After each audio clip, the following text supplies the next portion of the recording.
உங்களுக்காக, உங்க நன்மைக்காக ஒரு 70 பேர் துவா செய்யறாங்கன்னா உங்களால நம்ப முடியுதா? சந்தோஷமா இருக்குல்ல?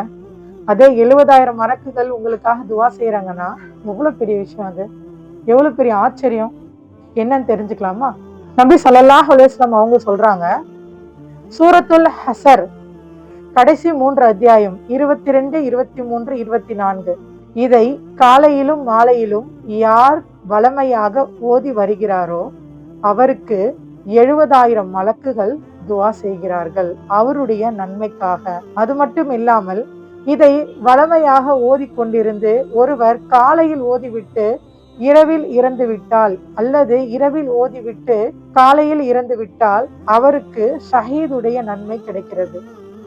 இன்ஷா அல்லாஹ் இதை வளமையாக நாம் மோதி ஷஹீதுடைய அந்தஸ்தையும் 70,000 மலக்குமார்களுடைய துவாவையும் பெறுவோம். அஸ்ஸலாமு அலைக்கும் ரஹ்மத்துல்லாஹி வபரகாத்துஹு.